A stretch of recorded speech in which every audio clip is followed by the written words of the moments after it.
excuse me. Sorry, I just got a problem in my computer. This is what shapes the topics of this gathering as well.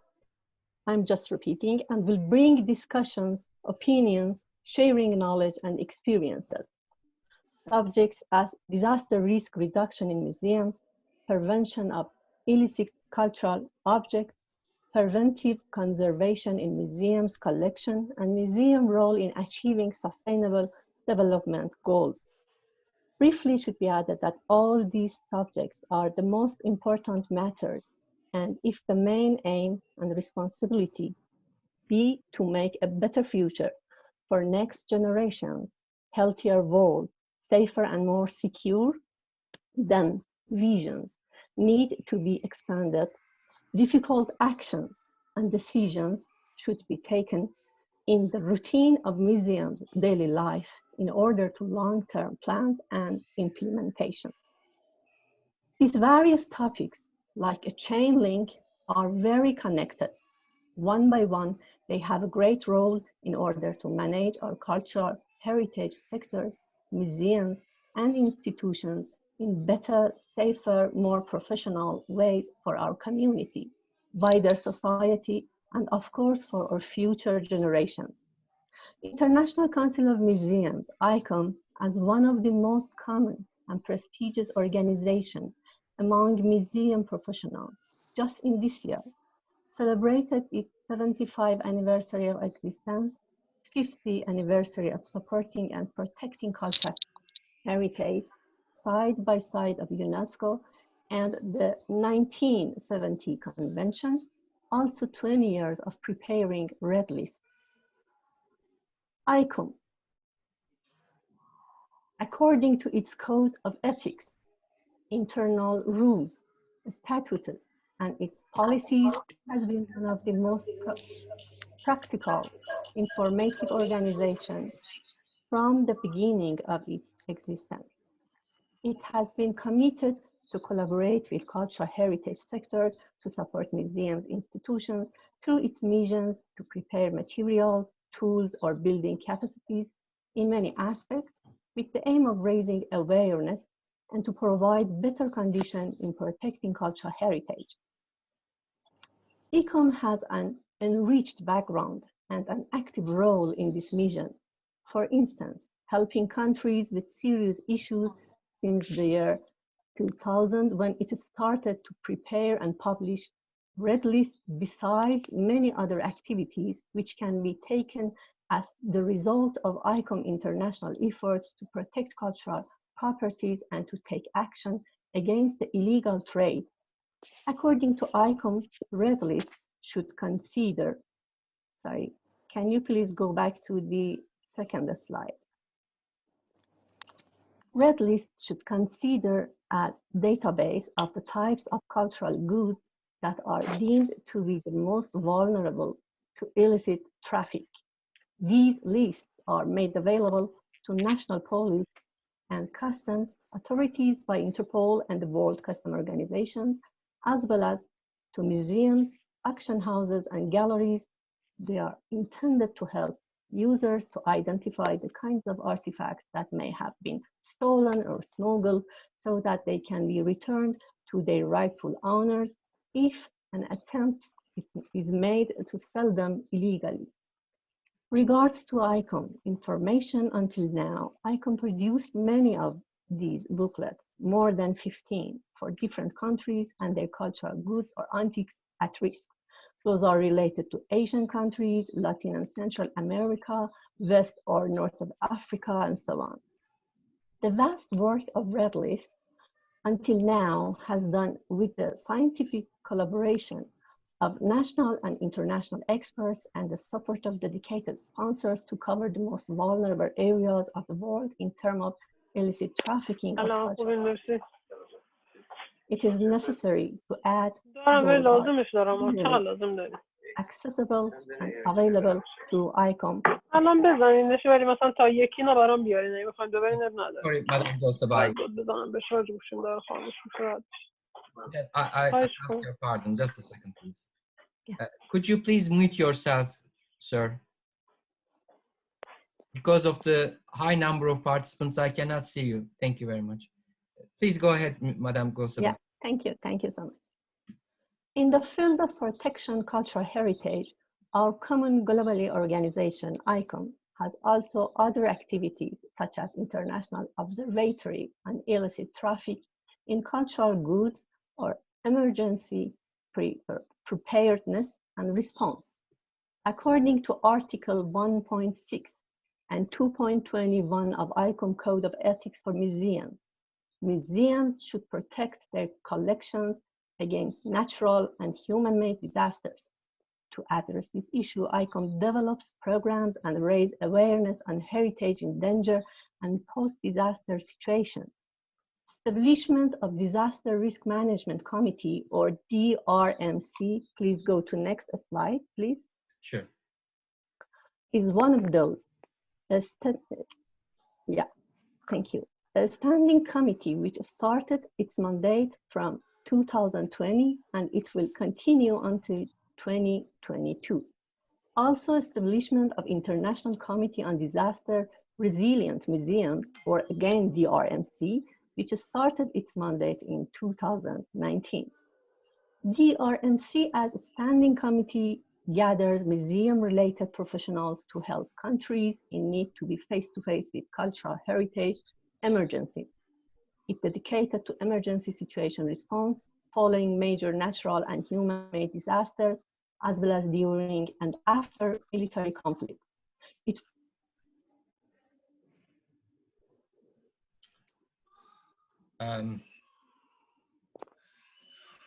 Let's wait a little bit. I think there is a problem.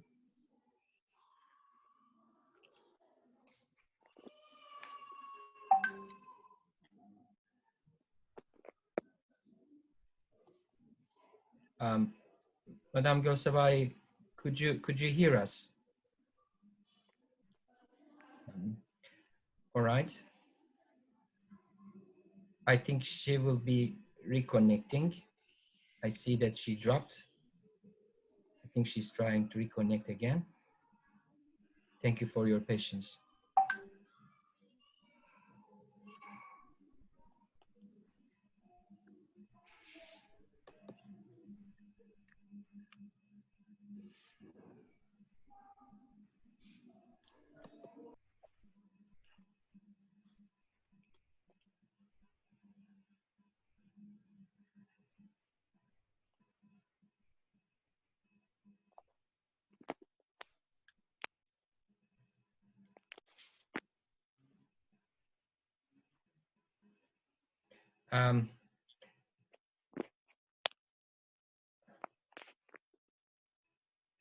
These things happen, unfortunately.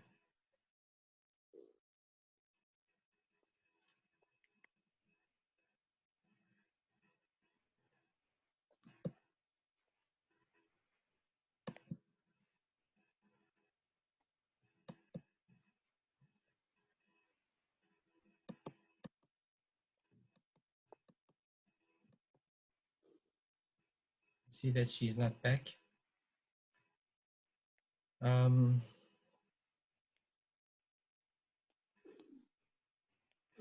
Well, at this point, I need to take my liberty to perhaps ask our next, yes, just a second, she's back.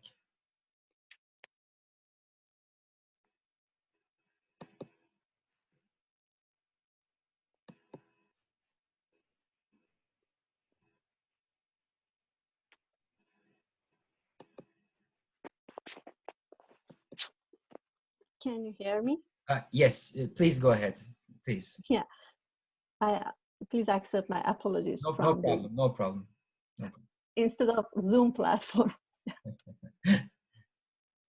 Yes, I was talking about International Committee of DRMC with the mission to serve global museums is an effective, inspiring, instrumental, and cooperative international committee Its goals and objectives from 2019 to 2022 is to increase awareness about the importance of disaster risk management and museums within ICOM, and to identify opportunities for collaboration with other stakeholders, organizations in the field of cultural heritage and disaster response, also to provide a mechanism among the museum community for the dissemination of information, resources, training opportunities, and professional networking about disaster risk management. There are many informative and practical materials produced by these committees, also useful information which can be found in ICOM website. Very briefly, I remind you our great ICOM General Conference 2019 in Kyoto, Japan, and the pre-conference workshop Drmc International Committee prepared in order to raise museums' professional knowledge. As a witness and participant there, I truly could realize how essential are those knowledge for every museum's cultural heritage sectors, historical sites, and for museums professionals as well. So, with the assist of both committees, with skilled personnel and raising knowledge, can be possible that we witness of tragic accidents in our beloved cultural historical properties, such as fire disaster in Tabriz Old Bazaar in Iran, as one of the oldest one of its kind in the region, or fire disaster in precious Brazilian museums, which destroyed vast collections, or fire disaster in Notre Dame, as one of the saddest ones, which damaged our collective memory we had from stories and by its unique art and architecture. After all, regards to what surrounds our beautiful world, natural disaster risks, instabilities, man-made disasters, conflicts, wars, the common goal and mission for all of us, for sure, would be to expand responsibilities in order to lead all in the path of the sustainable, developed future. Speaking about sustainable development, should be added that according to the United Nations World Commission, please go to the next slide. And environment development in 1983, sustainable development is development that meets the needs of the present without compromising the ability of future generations to meet their own needs.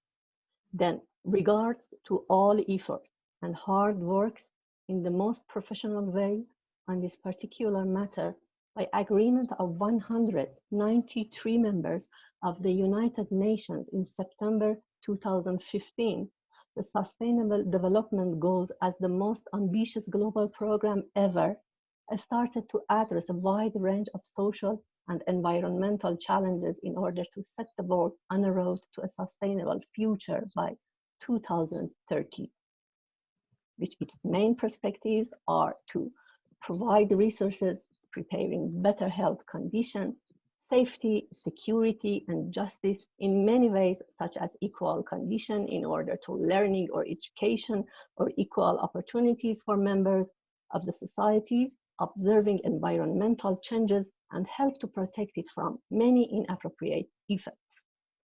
But why this blueprint is so essential related to cultural heritage sectors such as museums, why museums would have a great role for this roadmap achievement. We are museums and cultural heritage sectors. We need to plan for these landscapes as we committed to our duties related to promote our communities and societies' empowerment in general. Museums and museum professionals are the most trusted public institution or experts whose abilities and functions can play an important role in creating a sustainable society. The museum is an institution that can reflect different subjects as a container, so it can work in different aspects such as environment, history, culture, art, and industry. This feature gives the museum a thematic scope.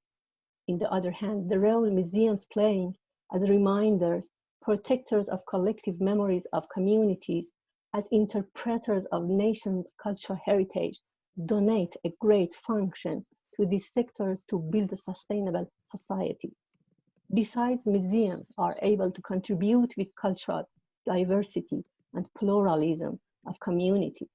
So this and many more are what museums can do in our world, and all these abilities and potentials make them as strong arms for sustainable development goals. In 2015, UNESCO highlighted the strong connections between museums and sustainable development. Briefly, it is the protection and promotion of cultural and natural diversity are major challenges of the 21st century. In this respect, museums and collections constitute primary means by which tangible and intangible testimonies of nature and human cultures are safeguarded. This recommendation draws the attention of member states to the importance of protection and promotion of museums and collections so that they are partners in sustainable development through the preservation and protection of heritage, the protection and promotion of cultural diversity, the transmission of scientific knowledge, the development of educational policy, lifelong learning and social cohesion, and the development of the creative industries and the tourism economy. This will give museums opportunities to form new collaborations with government, industry, academies, and community, and create public value from new forms of partnership. Equally, the framework can help to identify common interests across different areas of museums or cultural sectors, helping to drive cross-disciplinary partnerships, collaboration, and innovation in pursuit of the sustainable development goals, and helping partners access and create funding opportunities. As representative of the global museum community, ICOM Vision is a world where the importance of natural and cultural heritage is universally valued. ICOM believes that museums offer an existing global infrastructure. They are uniquely placed to facilitate collective action by building networks, raising public awareness, and supporting research and knowledge creation. Then, according to this, in 2018, it established a working group on sustainability to help advance ICOM's contributions to sustainability and sustainable development. As the result of working group activities, the resolution number 1, adopted by the General Assembly in Kyoto 2019, calls museums to rethink their values and strategies, use the Agenda 2030 as a framework, strive for their empowerment and communities, and reducing environmental impact. With this landmark decision, ICOM has committed the entire community to implementing the objective of Agenda 2030. As the last word, we, as museum professionals and cultural heritage sectors, especially in some regions with enriched history and culture, always are facing with illegal activity, conflict, illicit traffic of culture, historical goods, and so on. I hope this fruitful 4 days conference with these useful topics help us to jointly move forward to or for a brighter and more sustainable developed future. Thank you very much for all your attention. Thank you very much, Madam Golsabahi, for this very informative talk. Thank you. Now it's time to invite, to give the floor to Professor Dr. Zeynep Ünal, the Vice President of ICOMOS-ICORP, Turkey. Before I have to stop sharing the presentation of Madam Golsabahi. Okay. I think you are able to see the presentation of Professor Ünal. Is it okay? I think it is okay. Yeah, I can see it. So please. Okay, great. Okay, please Great, go ahead. thank you. Go ahead. Thank you. Thank you very much, Professor ÇAKAN, and all the colleagues joining today to the International Virtual Conference on Museums. I'm very honored to be in here with you, even virtually. I think only the positive thing with this C-19 crisis is we can see the experts from Pakistan, Malaysia, Mali, and Turkey in the same screen, while in reality we are thousands of miles away from each other. I think this platform is a good opportunity to speak about cultural heritage, to speak about museums, to speak about making the heritage visible, and to speak about how we can mitigate the destructive effect on disaster on museums.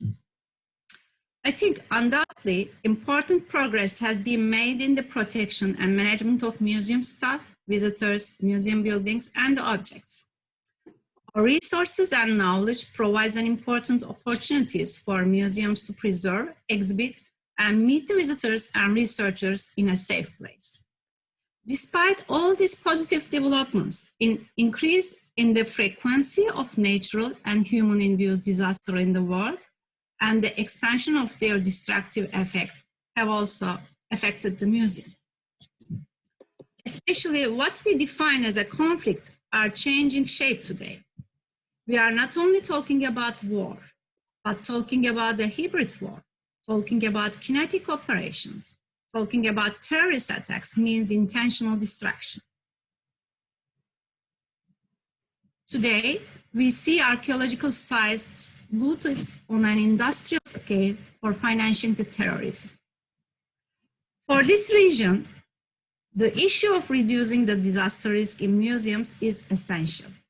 The most important factor that will increase the success in disaster risk management of museums is that the relevant organizations of all countries put effort into these studies with the cooperation of their respective tools.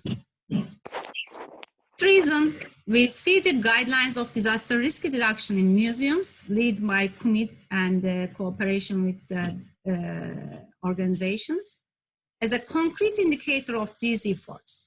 At the same time, KUMID's endeavor is an important indicator of how important NGOs play a role in this issue.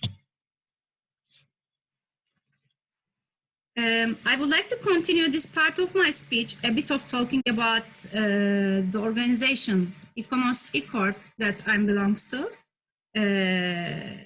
which carries out the studies on disaster risk management. I will represent a bit today. As you know, ICOMOS is one of the UNESCO's advisory body. The structure is also the NGO. According to last number, we have more than 10,000 members, expert members in 150 countries. And we have 110 national committee, will be 111 soon. And 28 scientific committee, that's ICORP is one of them. And what is ICORP is doing? And we all work for the disaster risk preparedness.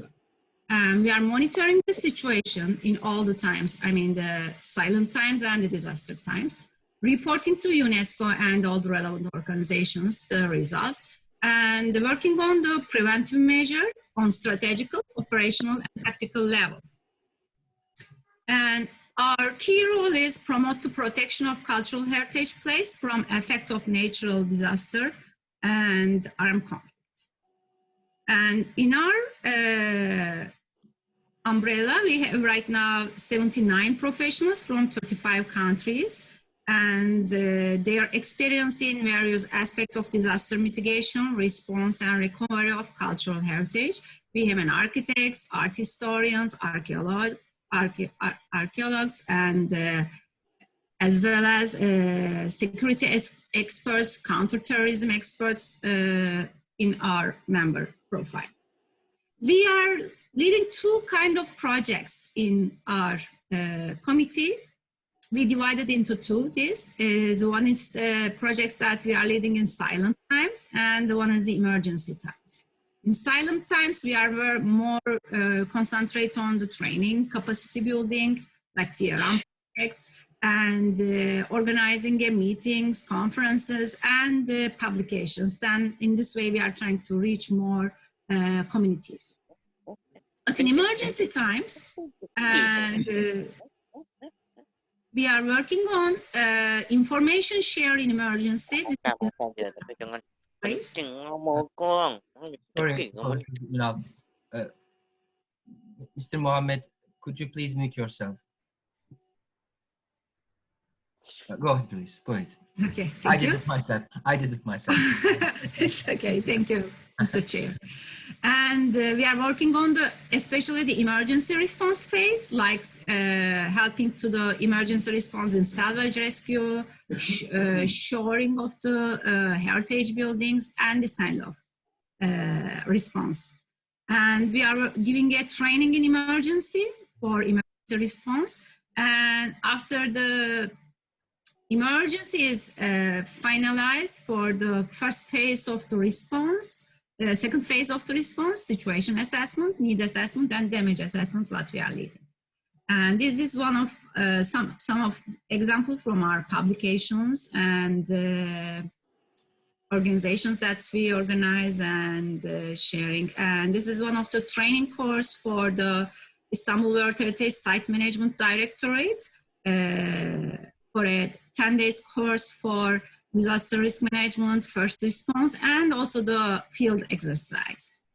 And also for raising the awareness in the sister brother organizations and the countries. This is one of our projects, You Can Rescue Heritage, what take place in UNESCO 14th session of the committee. And of course, we are all working on the international and interdisciplinary organizations. I just wanted to share two small examples from our works. And one of them is, this example is an exercise with the European MODEX. And this is the collaboration between the search and rescue groups and the ICOM and ICOM Turkey during the human search and rescue exercise. And they had one injection last year for the rescue the heritage during the humanitarian response. I would like to share the very short video with you. The part is related with the rescue of the artifact.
Okay, there's also, I would like to share the good news. Our project with UNESCO, ICOM and ICORP is almost finalized.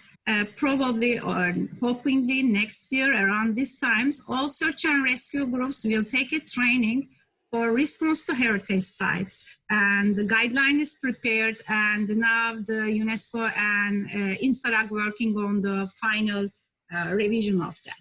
Actually, Today I'm happy to learn that I was not actually intending to add this part in my presentation, but I learned that our colleague and my dear friend, President of ICOMOS Pakistan, Fauzia Qureshi, in this session will share the backstage of documentary film in Pakistan.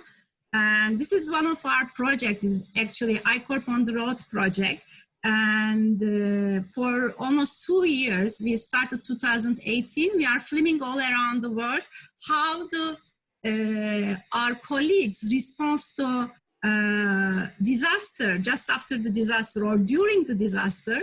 And we like to share transmit the efforts given by and contribution of experts and the local communities to the rehabilitation works in cultural heritage sites. And some of them is natural disaster, some of them is human-induced disaster. This is our team working on this project, and we did till today. We did episodes in Nepal after Gorkha earthquake and Diyarbakir, Turkey, Pakistan after the conflict in the area, and India for Kartarpur corridor. The new corridor between India and Pakistan is recently opened, and the Mali destruction of World Heritage sites and the artifacts, and also Brazil, the Mariana Dam disaster, how affected the heritage. And it was great actually to work in there, to work with the colleagues and learn the inspiring stories, how they protect the heritage during the conflict times, putting their life in danger. And how they rescue the artifacts during the attack and transfer from SWAT Museum to Taxila Museum.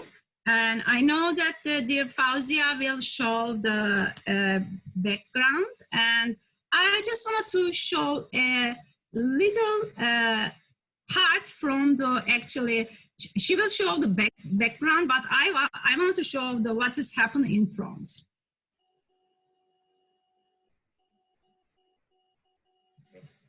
However, there was a group of people who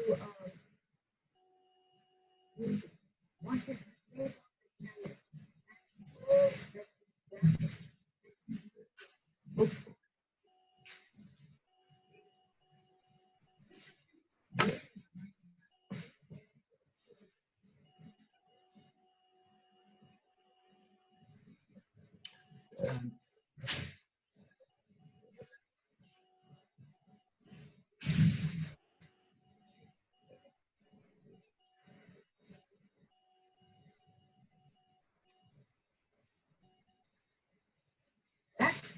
it was blasted.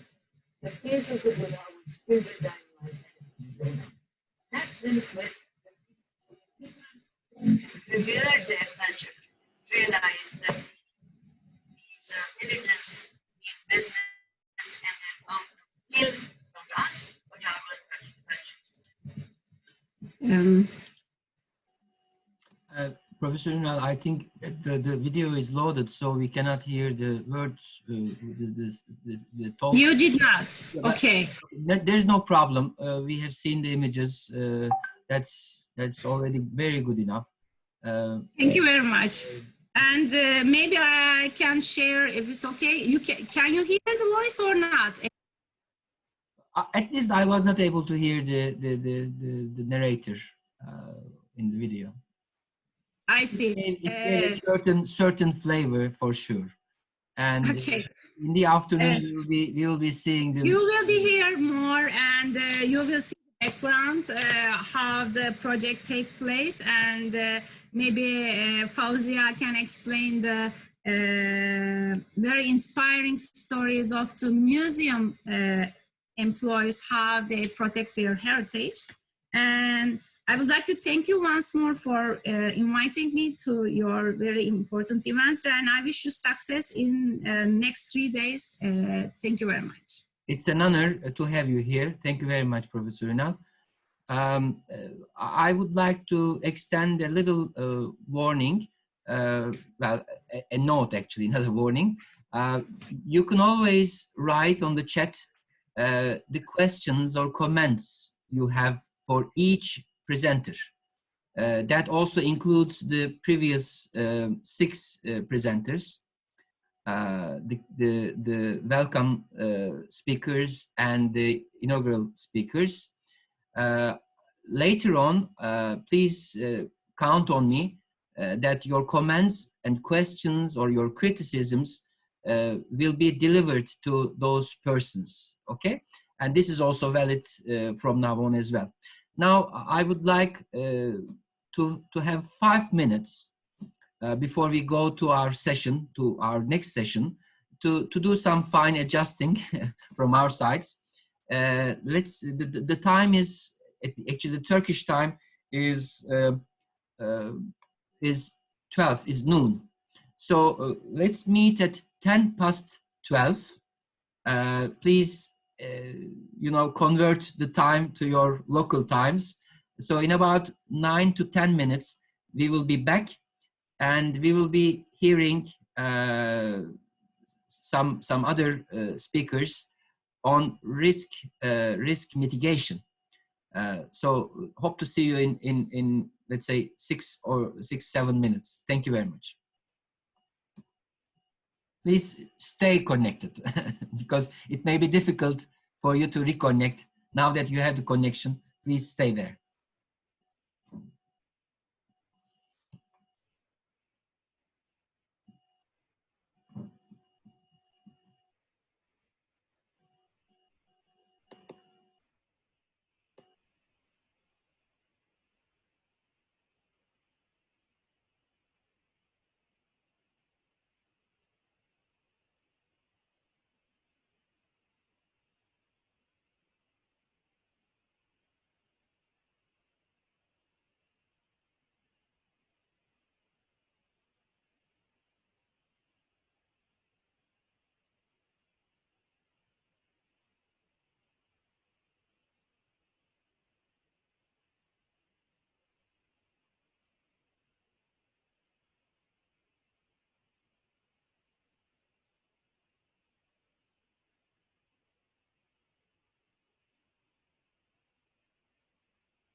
Now, I guess we can start a little bit earlier.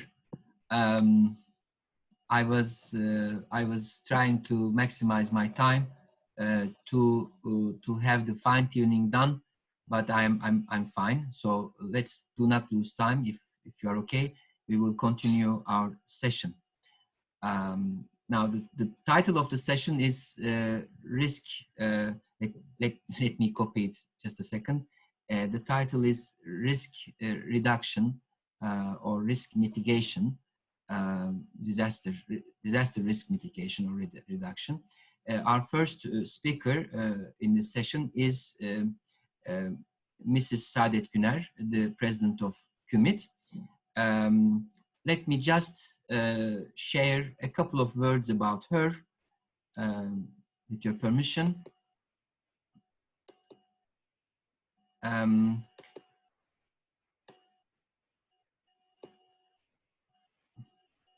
Mrs. Güner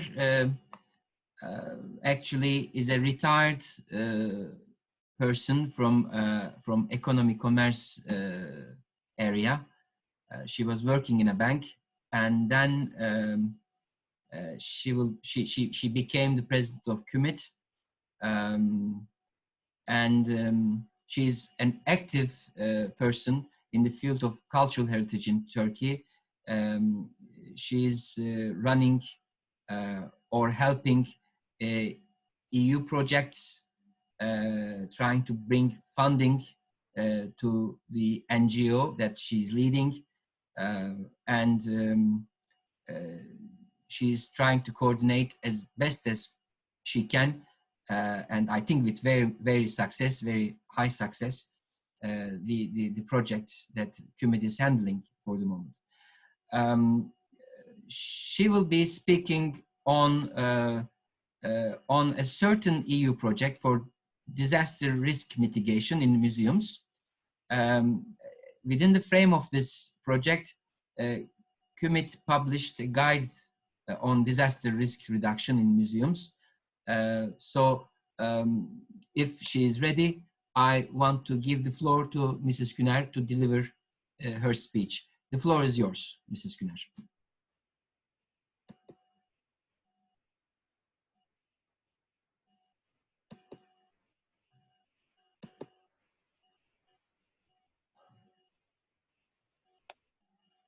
Okay, sorry. Could you turn on my microphone, please? Yes, I did. Thank you. Do you hear me? Yes, we all Yes, hear okay. you. We all hear you. Please go ahead. Okay, thank you. During my presentation, I'm very glad to summarize our EU project, Disaster Risk Reduction in Museum. Museums applied within the scope of the European Union Civil Society Organization, an academic cooperation support program implemented under the support of the European Union and Civil Society Development Center is SDGM in Turkey.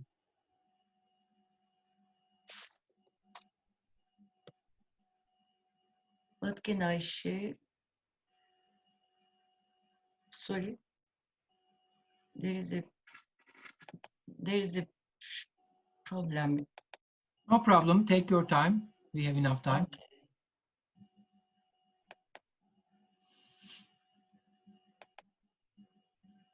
Okay. Yes, we can see it. Okay. Objective of the project is to prepare a guide in Turkish that contains the basic principles of how to reduce non-structural risk with regard of minimizing disaster risk in museums, and to publish it in print and digitally. The output of the project in Turkish, a guide on disaster risk reductions in museum 2020, has published in December 2020. Beneficiary of the project, the leader of the project was our association KUMID. Academic partner was Istanbul Aydın University Disaster Training Application and Resource Center. AFAM, and academician partner was Associate Professor Dr. Mahmut Aydın, member of KUMID from Batman University. He is among us. And another research team of the project consists of KUMID members, academicians, experts, and academician experts, AFAM, and academician partner of the project, Associate Professor Dr. Mahmut Aydın.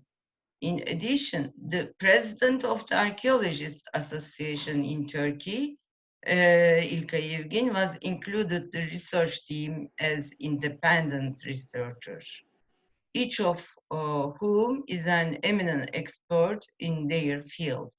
For example, from research team, Professor Dr. Selçuk Yaşar Şener, Associate Professor Dr. Fatma Banu ÇAKAN, independent researcher, İlkay Evgin, etc. They are among us. Thank you very much for your kind participation. The first, only, and one meeting, the project was held at KUMID office in Istanbul, 27 and 28 February in 2020. At the meeting, the criteria, the topics, and the resource to be utilized that need to be considered in the preparation of the guide were discussed, and the roadmap was determined. Oh. Sorry. From March to September, COVID-19 outbreak has become widespread in Turkey and affected negatively social, cultural, and economic life, and restrictions imposed for the public health in parallel with these developments have caused the suspension of the project implementation from March 2020. Between March and September 2020, the research team continued to work voluntarily on this subject to prepare a draft text for a guide.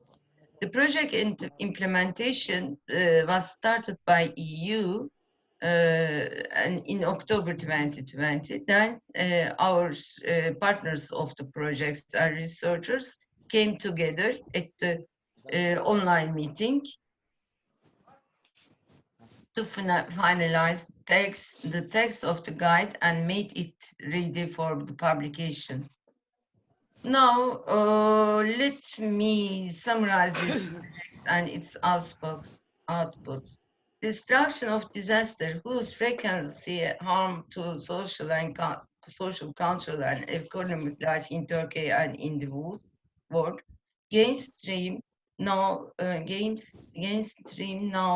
has harms to the right of the protection of the cultural heritage and access to cultural heritage rights. For this reason, we should have a guide in Turkish that guides use to reduce natural disasters and man-made disasters that threaten our cultural assets. We carefully protect and keep for our present, for future generation. Therefore, project partners and research team have joined forces and experience in this small budget project to create a guide on disaster risk reduction in Museum 2020.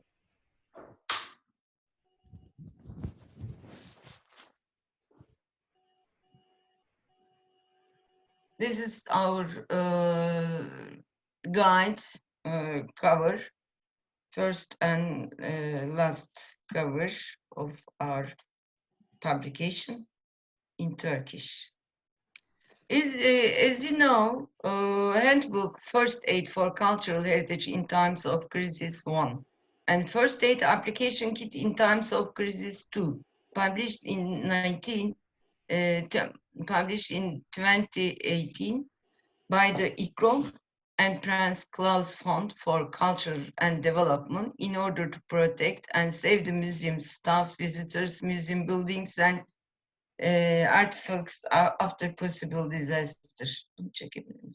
In order to realize these practices during and after the crisis, our museum had to do pre-disaster risk reduction in studies first. In the related substances in the related articles of the 11th Development Plan published by the Presidency of the Republic of Turkey, Strategy and the Budget Chairmanship in July 2015, that reads, it will be answered that our cultural heritage at home, abroad, is protected by taking into account the disaster risk, and the cultural and natural properties in Istanbul are made resistant to disasters. We believe that this guide will contribute to the planning to achieve the aim included these related substances in those articles. Okay.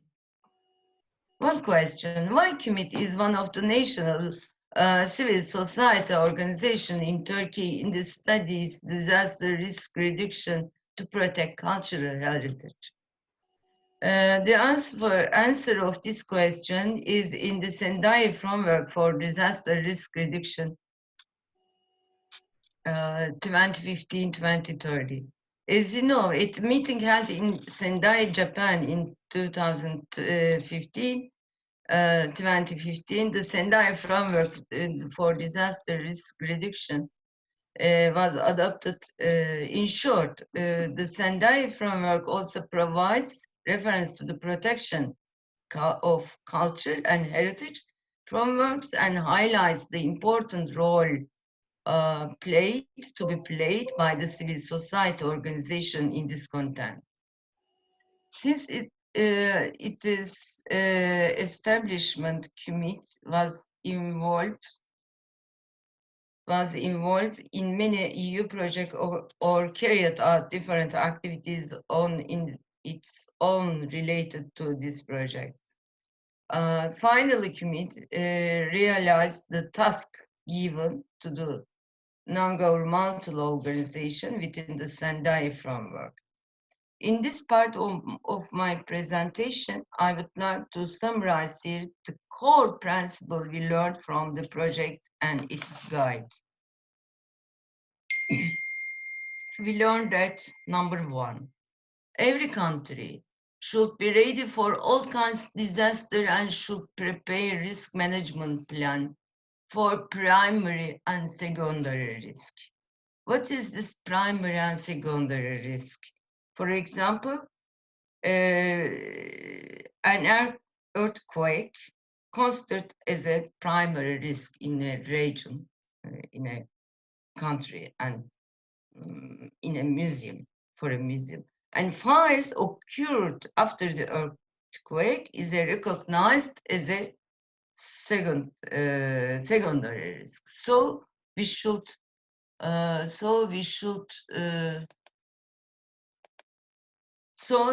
prepare a risk management plan for primary and secondary risks.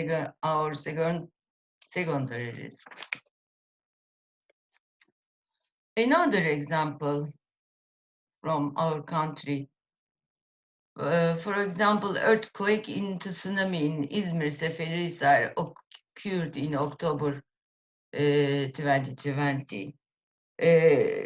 An old woman drowned, and during the tsunami, his death was caused by the tsunami in Turkey, recognized as the first death because of this kind of disaster.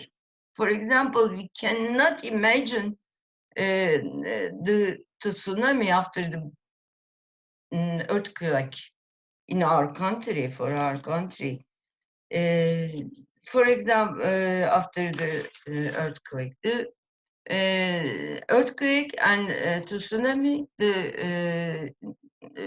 demolished the historical Seljuk Castle and Kaleçe houses in Seferihisar, building by the orders of Ottoman Sultan Süleyman the Magnificent between 15th were negatively affected.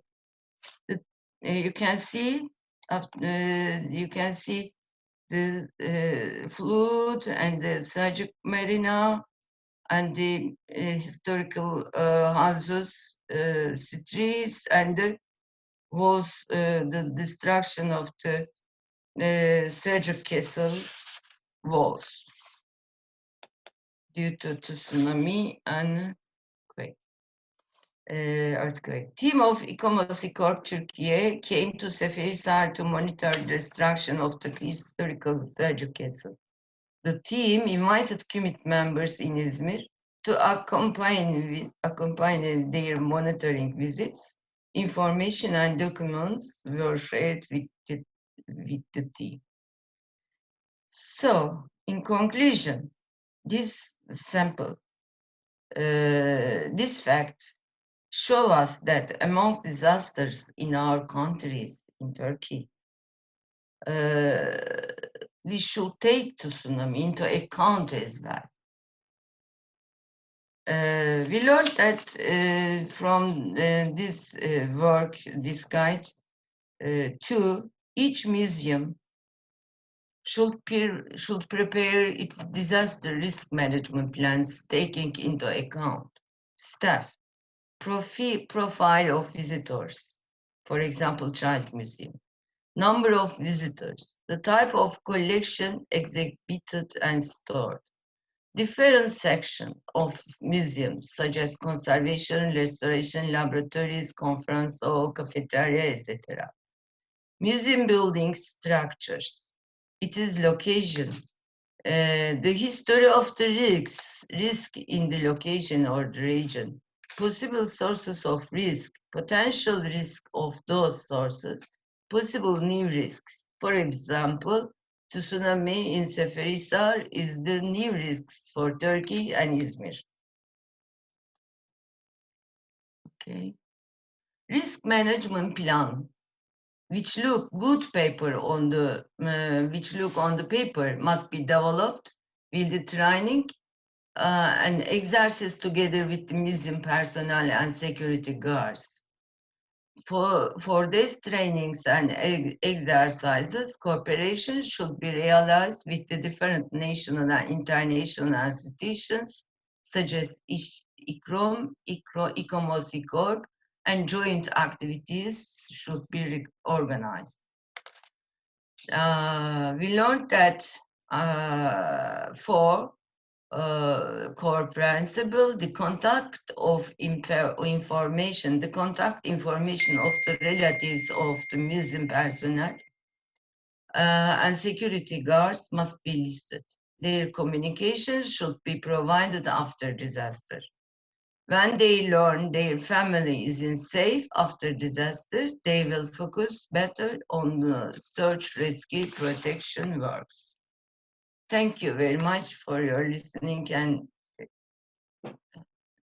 for your attention.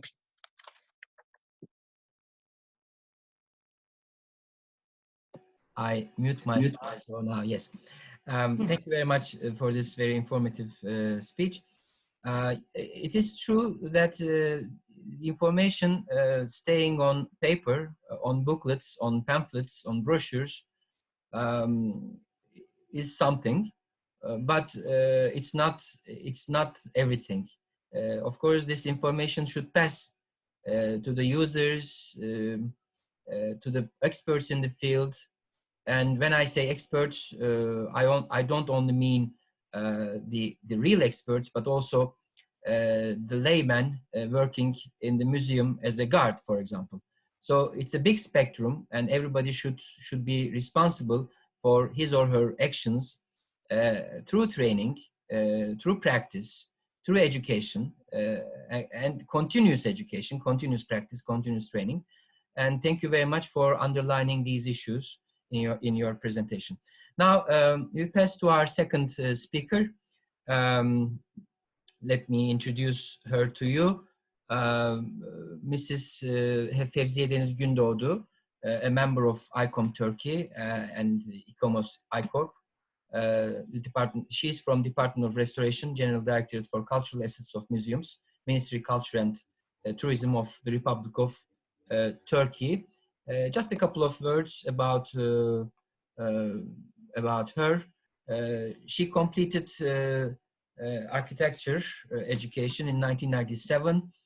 She worked on categorization of architectural and construction properties of traditional cultural heritage and systemizing repair and maintenance processes in Middle East Technical University, and acquired the degree of Master of Science in Restoration.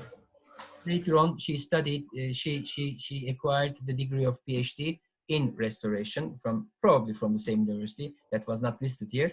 In 2012, she started working at Directorate of Restoration and Monuments as a member of consulting team for Topkapı Royal Palace and Yildis Royal Palace in Istanbul. For those of you who know Istanbul, will certainly be familiar with the names I spare.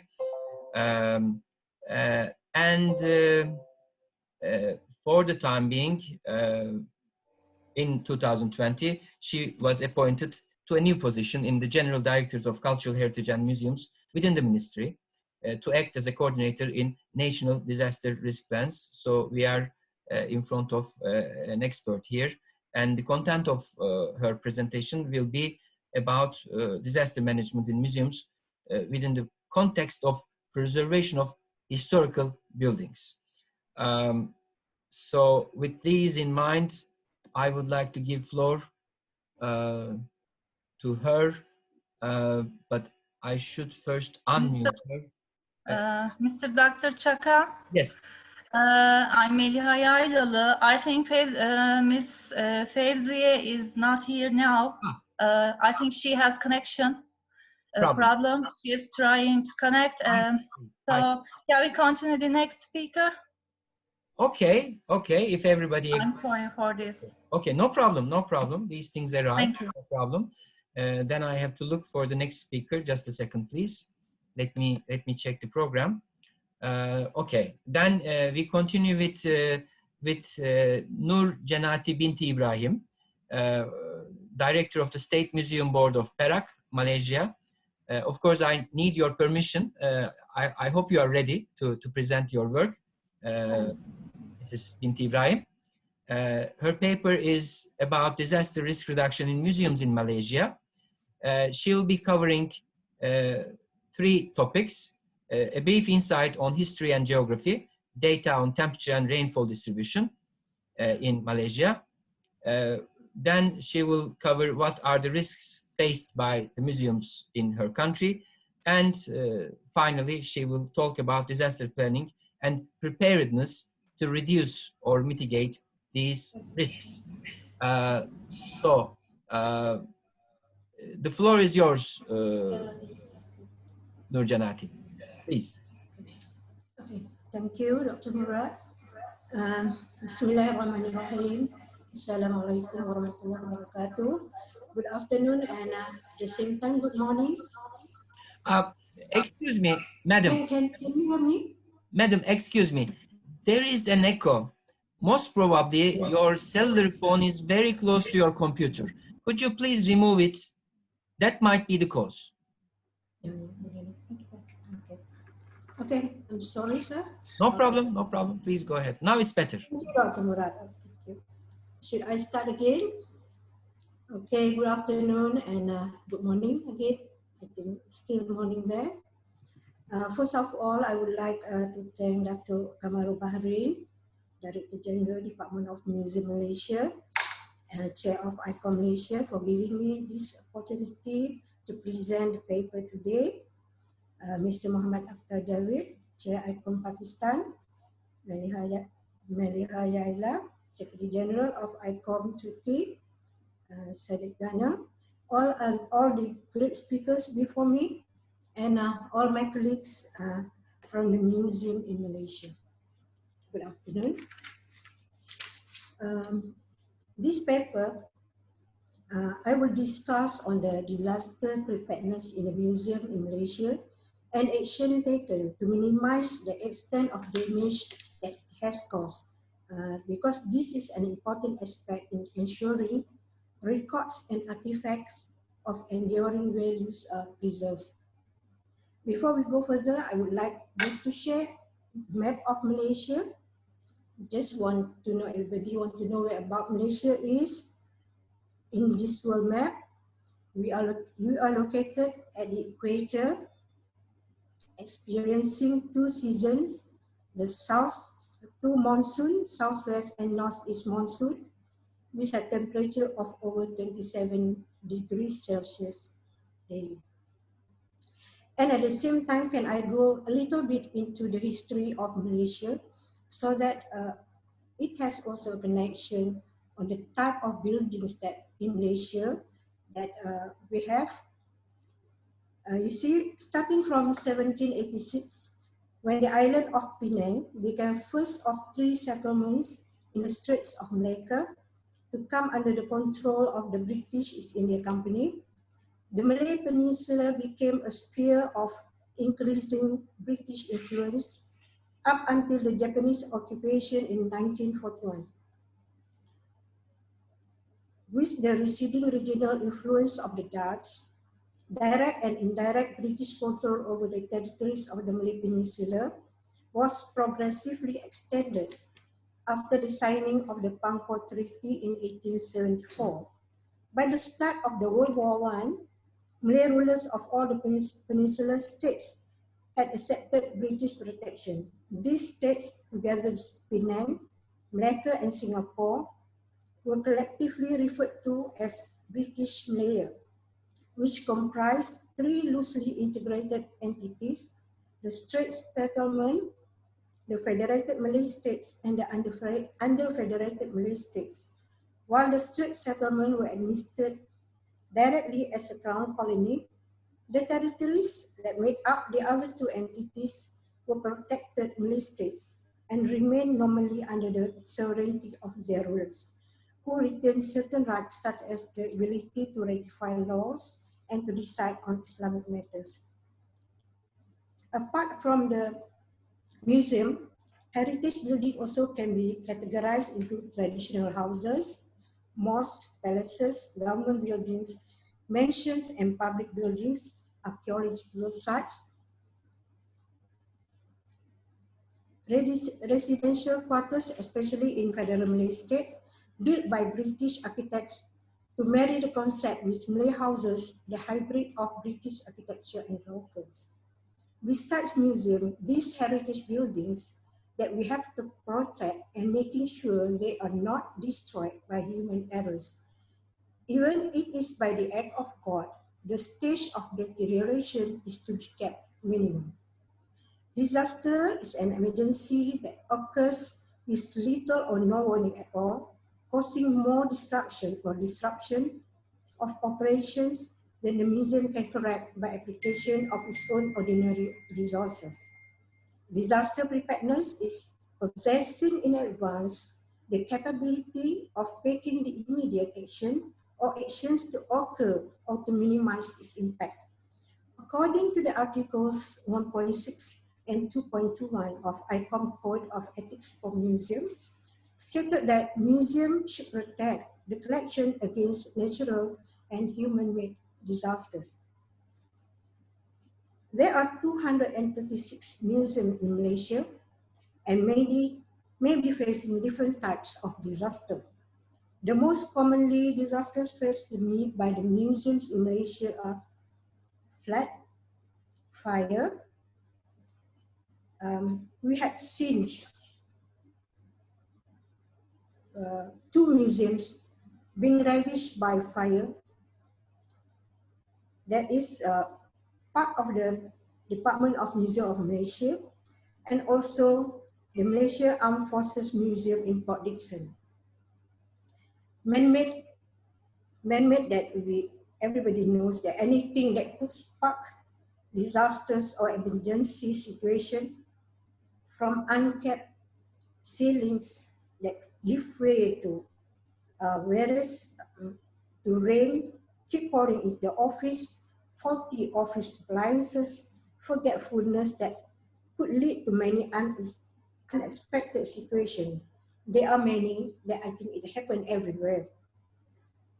This photos show fire that once broke out in a Department of Museum Malaysia. Many museums have a written and documented disaster planning, and I think some are still finalizing on the document, and many of the museums in Malaysia are already, I think, have taken action and prepared proper documentation for the other museums to follow.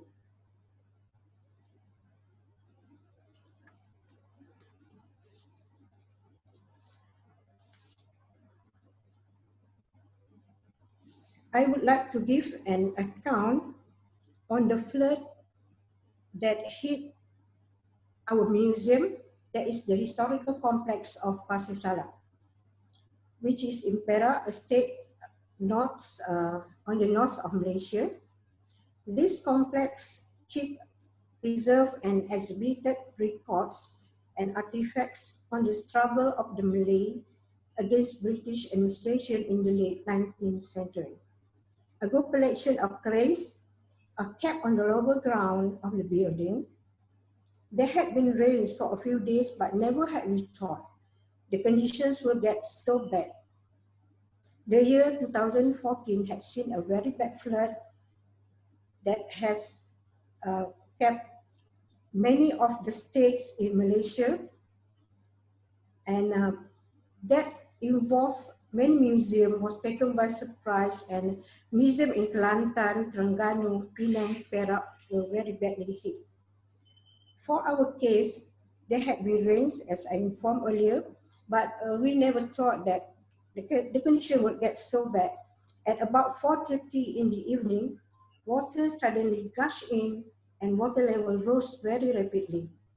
Fast action was taken where all displays were quickly taken out from the showcases to a higher level of the museum. After 3 days, the water level was still at knee-line. After the flood had subsided, the whole area was left with very thick mud. The aftermath is a setback for the museum as it could not proceed with its function. The museum had to be closed down to visitors for a long time. Action was taken to dispose of carpets covering the floor together with some decorations that were damaged. The floors and paneling were badly soaked and had to be thrown out.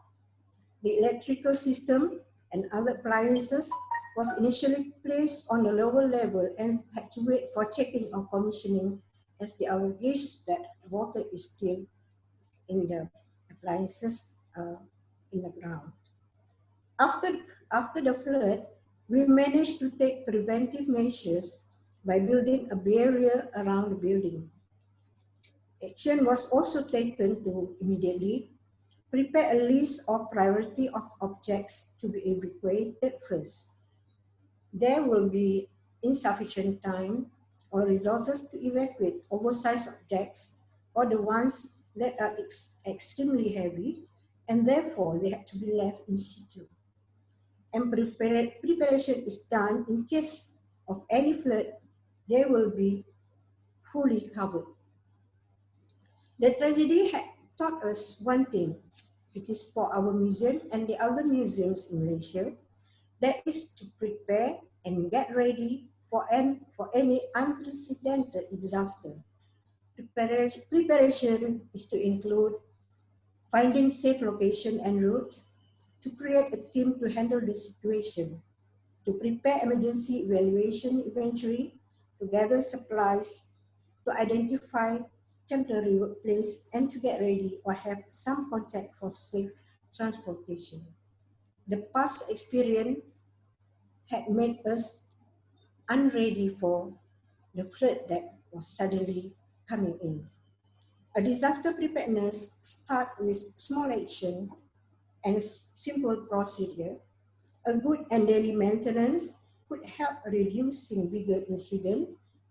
To have a written plan on maintenance procedure where the building and assets are thoroughly checked helps to reduce disaster.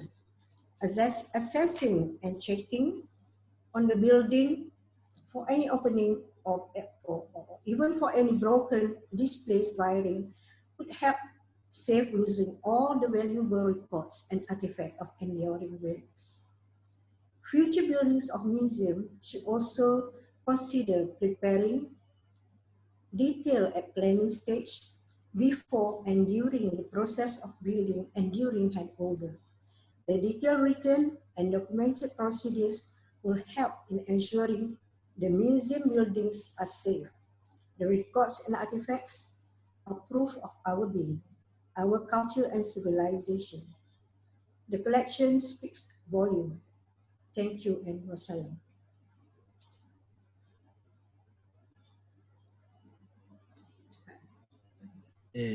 Thank you very much, Madam. Mrs. Gündoğdu is back. However, I don't know if she is ready for sharing her presentation. Can you hear us, Mrs. Gündoğdu? Yes, I can hear you and I'm ready. Okay, perfect. So could you please upload your presentation? Actually, I've sent it to you, but it's taking time. Okay. I pressed share screen, but click on share screen. This one, okay. Yeah, but the presentation should be open already. It is open right now. Can you see? Perfect. Could you please introduce yourself so that we do not lose time? I was gonna do that, but because of this, I work in. Please. I work in Ministry of Culture and Tourism. I worked in both preservation councils and where we approve all sorts of applications in cultural heritage. And then I worked in Directorate of Restoration and Monuments, where we restore and build buildings of the ministry, and museums are included. Okay. And now I work in the General Directorate of Cultural Heritage and Museums in restoration departments. Here we, how can I say, we deal with restoration of special buildings and areas like World Heritage Sites, special buildings, buildings that need extra attention, special restoration projects like how we carried the, some cultural heritage in Ilıca, in I don't know if you heard about it. We had to carry some tombs and other buildings because it was a water collection site for a recent dam. However, last year we started a new section, a disaster management unit. We started studying to work on disaster management for cultural heritage. But in the meantime, we are trying to manage disasters within the ministry for the moment. We have started a big project about museums, or what to do during a disaster, how to carry their artifacts and where to carry them, who will do that, who will do what, a disaster management project as such we are trying to do. And in the meantime, we have also started a project of risk detection of our municipality, the buildings of the ministry. But we had to make a halt in these projects because of COVID-19. That's another disaster. And here I am. And can you tell me what I had to press here? Okay. Okay. You see on the right hand side, right bottom side. Okay, I found it. The different program. And also I have to say I work with Professor Zeynep Ünal on disaster risk management of cultural heritage settlements as my PhD. She's the one who got me into these things, actually. As we know, actually, I'm not, what I do in museums is I design them.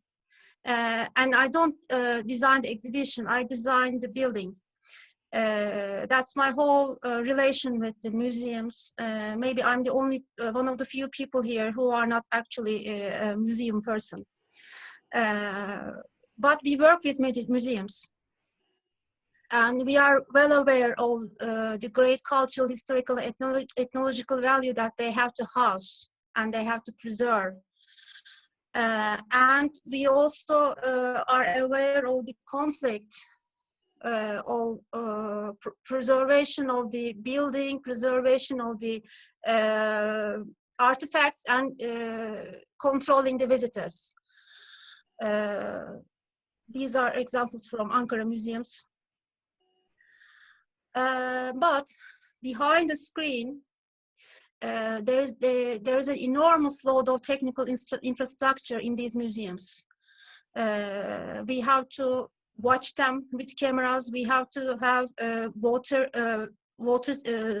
in the building for fire suppression. We have to detect fire. We have to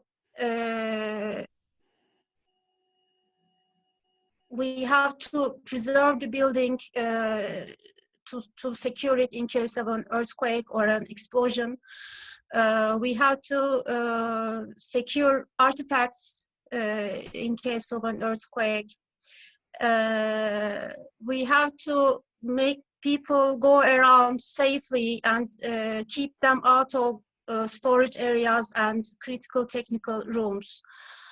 These are all means of design, but also they are a great load for the building. And what happens when our building is something like this?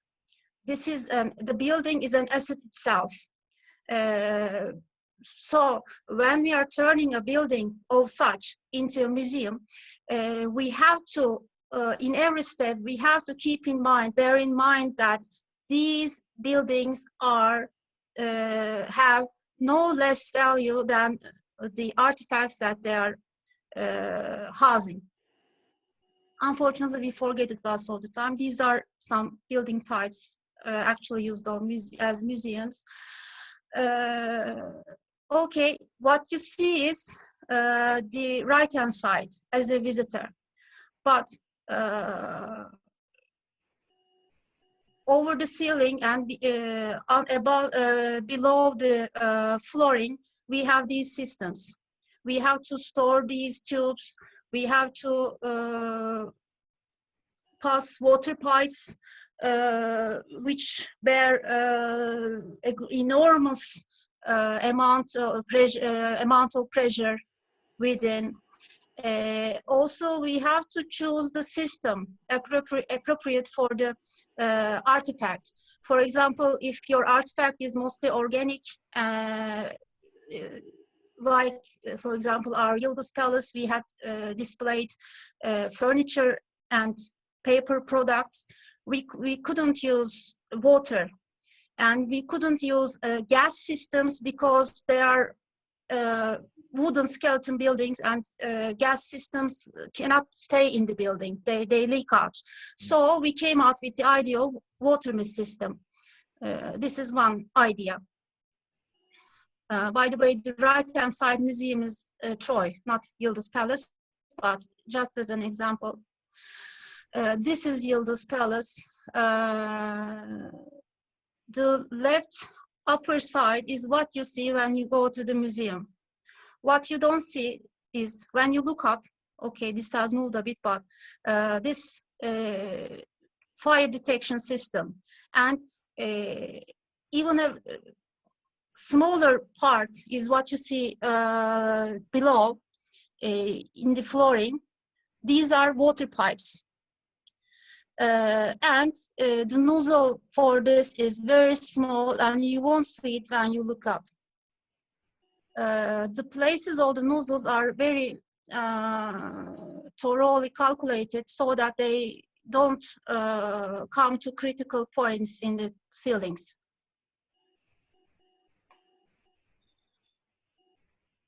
Okay, these are some security systems, cameras and fire detection systems.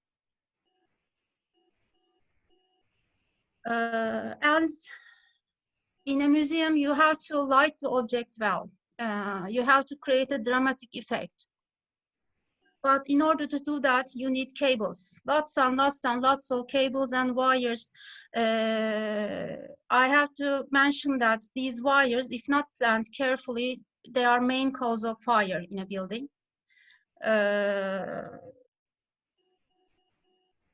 And you have to cut through walls and do all sorts of things to the building to be able to create that dramatic effect. That's really a challenge. And you have all these spaces. You need these spaces in a museum. You need a camera room. You need a place for the rack. You have to ventilate it. You have to have electric booths and everything, and you have to keep them out of the way and sight of the visitors. And also you have to place them in a way not to harm the building. Like you see all wires everywhere.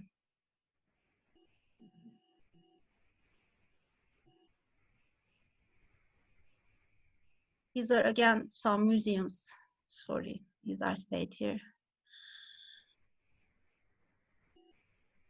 Okay, my first point is, actually, do we have to use historical buildings for this enormous function, for this function which requires an enormous infrastructure? Do we have to really force these buildings so much? I know this is like this all around the world. Okay, this building is nice, it's historical, and the first function that come in mind is that it should be a museum. The building can be a museum, but it should exhibit itself. Using it for exhibition of artifacts is something different. And when we go to a museum, we just see the exhibition area, but it's not all. We have storage areas, as I said, we have camera rooms, we have store for the fire systems. We need space for the staff, and the staff will use computers. And then all that electricity, all that wiring is really something. At the moment, I work in a museum for the restoration of a museum in Trabzon, and it's really a challenge. We have to punch holes through walls to be able to secure the artifacts within the museum. Okay, these are the enormous spaces that you require for a museum. And also, there is this, again, security is another challenge, is to make security invisible. We have to have a secure entrance and exit to and from the building. And for that, you shouldn't obstacle the building itself. In a historical building, like this is Hagia Sophia that you see on the left-hand side. The left bottom is the stables for horse guards. We have horses in Topkapı Palace, and they need stables, the horses. So we have to keep them somewhere out of sight of tourists. And you see what on the right bottom side is lodges of the security staff. They have to change their clothes somewhere. They have to rest. And all these spaces are needed.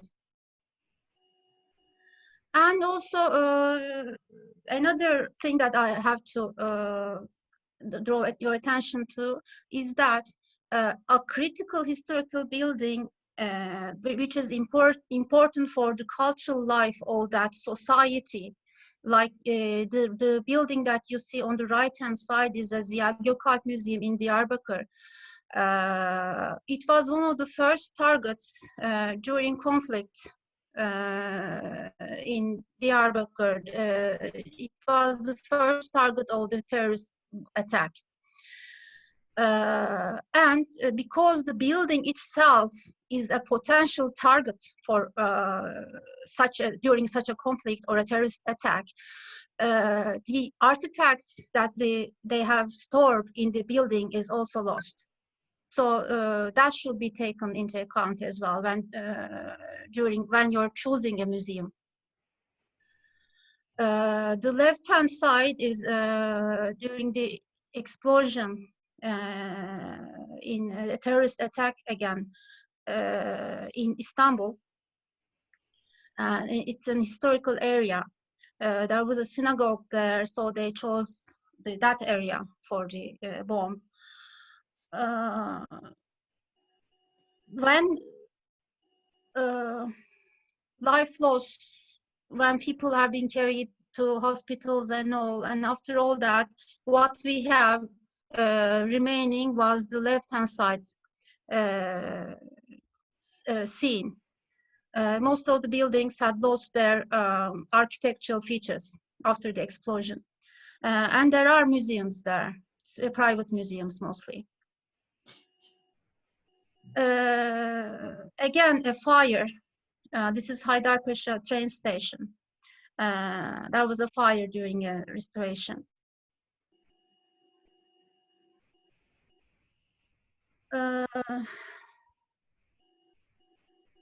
And actually this is supposed to be there. We have restoration as means of disaster risk reduction. For example, these are examples from Topkapı Palace. Retrofitting is important in a museum to be able to keep the artifacts safe, but it should be designed very carefully because most of the intervention in Topkapı Palace had been done because it was supposed to be used as a museum and because they believed that the wooden domes would easily catch fire, so they had to be built of reinforced concrete. So they removed all the wooden roofs and they made them reinforced concrete. And in the end, it posed some great problem for the building. So we just had to remove these domes to replace with wooden domes again. These are some interventions. Or a tree you just happen to plant there might at some time grow some enormous roots and destroy walls of the buildings like you see. And during restoration, we have to keep the artifacts safe, but we have to keep the building safe as well. So we prefer to not to retrofit actually. We prefer to eliminate, how can I put it? We prefer to eliminate the time effects on the buildings, actually, because they have been designed traditionally to avoid disasters, to avoid fire, to avoid floods and earthquakes. So we have to just maintain that the building is as it is built and that the environmental conditions, the conditions around the buildings have not changed to pose some stress to the building. But during a restoration work, you have to be very careful, like I don't know if you can see the fire extinguisher here. We always have to keep fire extinguishers next to us during the restoration because normally normal systems are not working during a restoration. All electricity is cut off. So on the right-hand side is what you have if you don't be careful, if you're not careful, and as a result, you will lose many artifacts that are stored in the building. Again, some restoration examples. And this is one of the, this is again Topkapı Palace, the Fatih Mansion, the first building of the Topkapı Palace. Again, the domes had been replaced by reinforced concrete, and they caused the building to slide. For that, before removing the domes, we have reinforced the ground by placing, as you can see down, these reinforced concrete walls to keep the slope from sliding down, and then we removed the domes. And then we repaired the cracks of the building, because the reason of the crack was the domes, actually. This building is the treasury of Topkapı Palace. It was housing the most important pieces of the Topkapı Palace. And if we had not started restoration and realized these cracks, they will be lost. This is all. Thank you. Thank you very much, Mrs. Gündoğdu. Magnificent presentation. Magnificent because you have shown us, you have brought us face to face with an enormous background. What we see usually is the facade of the buildings, and what is shown to us. We are, of course, amazed by the richness, archaeological, ethnographical, cultural, everything. But behind that facade, there exists an enormous amount of work, a very complex structure. Myself, I am an engineer, so I am also trying to work in this field, combining the presentation part and the management part, and the structural part, and the HVAC part together. So that's a very difficult issue. I congratulate you for showing us lots of detailed pictures. And by that, with that, I'm going to pass to our last presenter of this session, Mrs. Qureshi. Let me just, can you please, yes, thank you. Yes, Mrs. Qureshi is from Pakistan, I hope I don't misspell it, from ICOM Pakistan. Am I right, Mrs. Güner? Yes. Yes, Assalamu alaikum. Yes, I'm from Pakistan. Yes. I was just here as a visitor. I think Zahida was going to be presenting this documentary, but it's an honor and a pleasure to be with you. Yes. Okay. So let me check whether I'm making a mistake. Here on my notes, your name is written Faiza Hussein Qureshi. So I think it's, we will give you a little time, if it's possible for you, to share with us your thoughts, and then we will watch the video sent by your organization. Please, the floor is yours. Thank you so much. This has really been an extremely informative session, and I'd like to congratulate the organizers of this forum, particularly the Turkish ICOM, the Malaysian ICOM, and the Iranian and the other organization from Turkey. I'm extremely grateful to Zahida from Pakistan. She's an ICOMOS member. I happen to be President ICOMOS Pakistan, and Zahida is one of our most active young emerging professional. She wanted to set up, so the only thing that I had on this, I said, why don't you share the film that we made with ICORP? ICORP was, as an organization, was introduced to me 2 years ago when I met Zeynep in Pakistan in a conference, and we decided to do a film on the episodes that took place in Swat Valley, which is the center of Gandhara heritage. We were under terrorist attacks in those days, and there was a lot of conflict, and the Taliban had taken over the place, and there were lots of activities, and they were bent on destroying anything that had to do with Gandhara heritage or any other religious activity.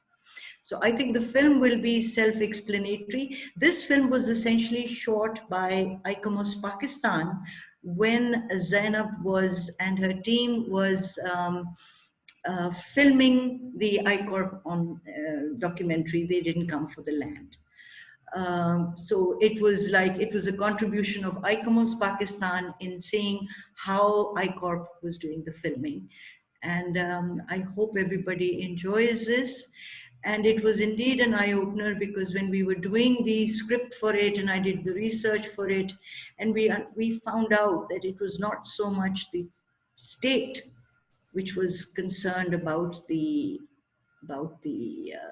heritage, it was the local community which was more concerned, and they are the ones who took the foremost, and they were really forthcoming, from local teachers to local people just interested in heritage, journalists, the people working in the museums, how attached they were to their culture and to their heritage, and to the fact that they owned their culture. And I think that was something which is a tremendous eye-opener. And I think ICORP on the Road filmed it very well also when we interviewed a lot of these people. And I now leave it to you for everybody to see the film. Thank you. Thank you very much, Madam Qureshi. What you said is extremely important. In your case, in Pakistan case, apparently the grassroots movement is extremely strong. Usually we do not expect to see such behavior from the state right away. But what is more important, as you said, is the reaction of local people and their attachment to their heritage. And this is wonderful what you said. And with this, I want to switch to the film. Give me just 1 minute to upload it.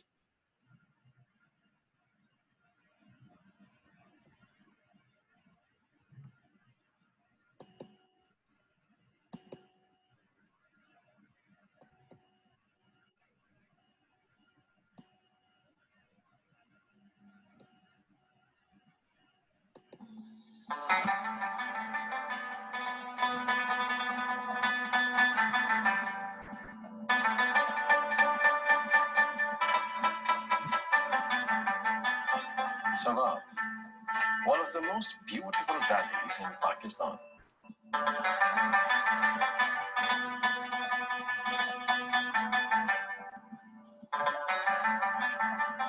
Geographically, Saadet sits on the crossroads of the ancient caravan trade routes.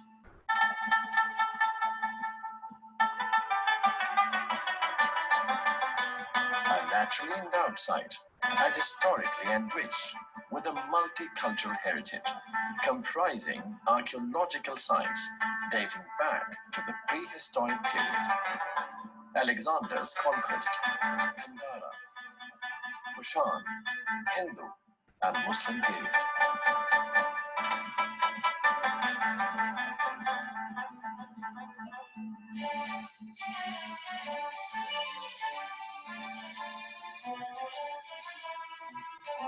Today, this pluralistic culture is visible in the ordinary lives which incorporate these age-old traditions in craft, music, food, and rituals.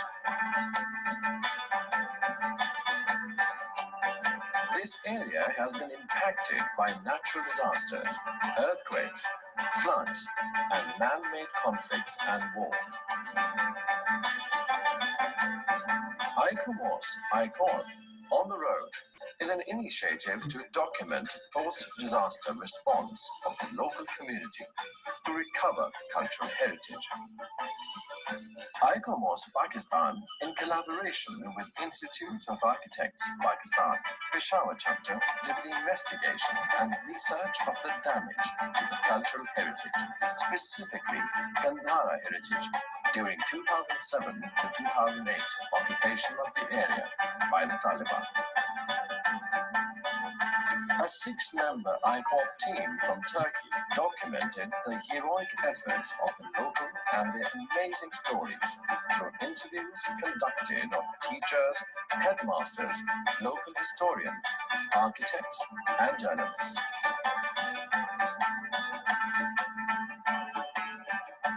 It all began when the Jahanabad Buddha rock carving, the second most revered site for Buddhists after Baymar, Afghanistan, was dynamited by the Taliban in 2007.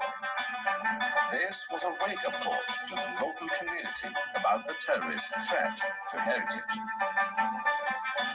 Parvez Shaheen, a historian who lives in a small house where he can see the Jahanabad Buddha across the valley. He narrates the tragedy of the day in which he hears the sound of the blast and cries out to his wife that Lord Buddha has been blasted.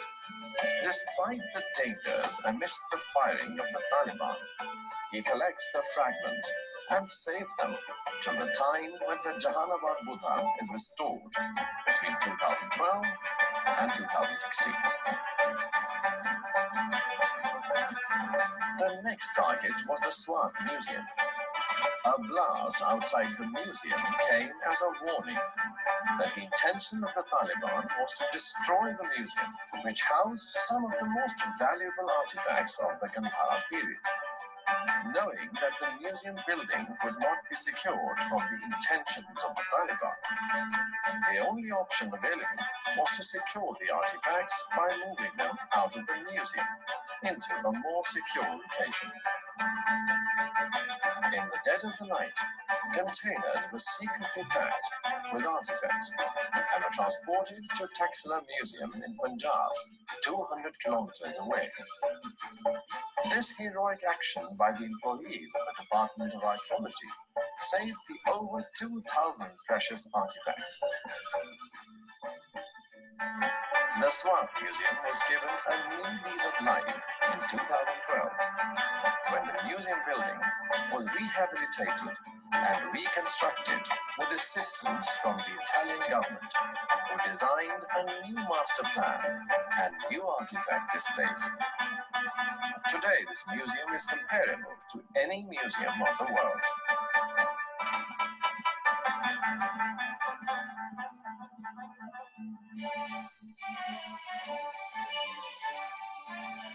Osmanul Isyar, a patron of art and culture, lives just across the archaeological site of Seru Sharif Stupa. He spent years protecting the site from vandalism by locals and tourists, and teaching local children how to safeguard and protect the archaeological ruins. He was also the target of the Taliban. One day he realizes that for the past couple of days, as per routine, the children who were daily visitors have not been coming to the site. Upon investigation of the site with his son, he sees that the Seru Sharif Stupa is littered with explosives and IEDs, with the intent to blow up the site. With aid from the various bomb disposal squads using mobile phone lights and car headlights in the thick of the night, they managed to defuse the IEDs and mines and save the stupa from being destroyed. The Taliban began a violent campaign against education for girls and imposed an edict in January 2009 to close all girls' schools. over 900 girls' schools were forced to close, 400 schools destroyed, and over 120,000 girls stopped attending school. About 8,000 female teachers were driven out of work. Today, school teachers are taking girl students for site visits outside the walls of the schools to Kandahar sites, inculcating a sense of history and significance of our history.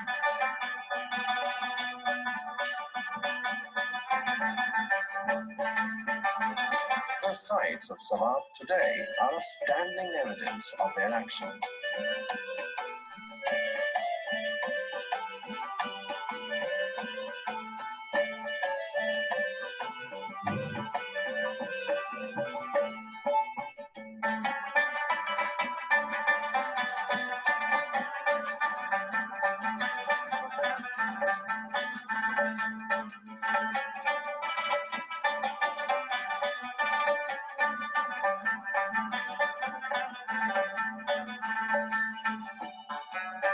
In their courageous protection of these sites, the people of Saadet promoted love, peace, and religious harmony, while preserving the tangible and intangible cultural heritage of the region for the future generations.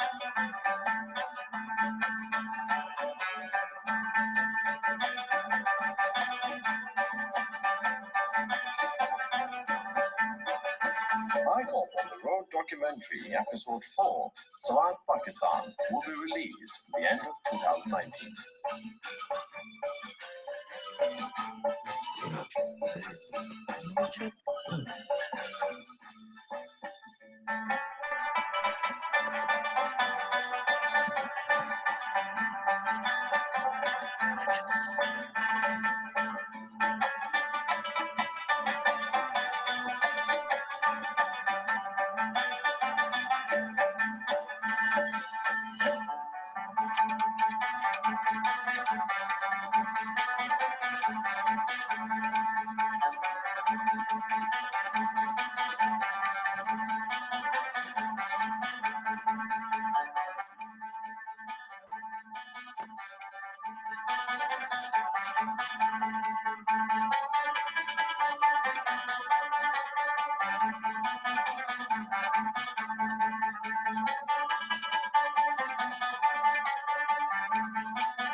Well, what can I say? A wonderful documentary. My sincerest thanks goes to Professor Ünal, Zeynep Ünal. Wonderful. It shows a magnificent site, beauties of Pakistan, both cultural and natural. I hope these kind of documentaries, these kind of informative sources would multiply in the future with our collaboration. Now, I think we come to the end of today's session. I am not entitled to say a lot of words because of my background. It's you who are experts in this manner, in these issues. So with my most humble modesty, I would like to leave the floor to first Mrs. Güner, who would close the session. And with your permission, I haven't alerted them, but I would like to also give a couple of minutes to Mrs. Ünal, Zeynep Ünal, and Mrs. Golsabahi, Madame Golsabahi, to say a couple of words about the performance of today's sessions. So see you tomorrow from my side, of course. And yes, Mrs. Güner, the floor is yours. Thank you. Thank you, Chair. Thank you, participants. Thank you for your nice, kind presence.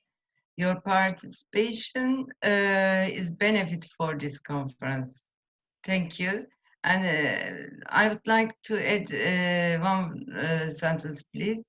As Dr. Javed said, the mastermind of this conference, I wish this joint work may become a historical example and cooperation, solidarity, dialogue, and sharing.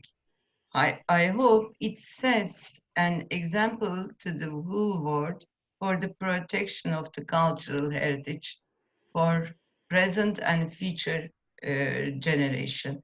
Thank you very much. See you soon tomorrow at the ICOM Turkey station. Thank you. But Mrs. Güner, let me remind you one thing. Would you please remind our participants at what time our sessions will start, just in case they may not look at the program? Could you please say it? Of course. Turkish time, okay. Turkish time at 1. Meliha Yaylalı is there? Turkish time in 1 p.m. Could you confirm, please, Meliha Yaylalı? You can continue, please. Yes, our tomorrow webinar will start 1 p.m. For Turkish time and 3 p.m. for Pakistan time and 6 p.m. for Malaysia time. Okay. Thank you very much, Mrs. Yaylalı. Thank you. Mrs. Ünver, would you care to say something? I think it's me. Yes. Okay, thank you very much, Mr. Chair. Actually, when I follow the whole session, I have a strong feeling that all of these efforts is underlined that this is not more a kind of work you feel that you need to do, but it is more like to responsible, not only for you, but also the without borders who touch to this protection of heritage issue and understand the effect of not only this time, but also for the future. Actually, it's, I remember that when we filmed in Pakistan, it was two interview touched me too much. One, Fauzia says that then we figure out that they didn't come for the land, they come for our culture. That was very actually precisely explained why is important. And another one of the curator explained that, we asked him that, didn't you scare that you are putting your life in danger, and why you did that? I mean, under the fire, you try to remove the objects from one place to another. And he says that because I will die and I'm not immortal, but all of these artifacts, all of these things, more than just an object, it is show that who we are belongs to. And it's not important to be a Muslim or to be a Buddhist, because this is a part of our layer. This is one of our layer, not upper layer. And if we lose that part, we lose our fundamental part. And I think during our 6 episodes all around the world, we saw that the people who feel responsible will change the world. And I would like to thank you once more to all Icom family and the KUMID for this outstanding work. Thank you very much. Thank you, Mrs. Ünal. Thank you very much. And Mrs. Golsabahi, would you care for a couple of words before closing? Yes, actually, first of all, I want to thank your chairing. Thank you so much for all your efforts.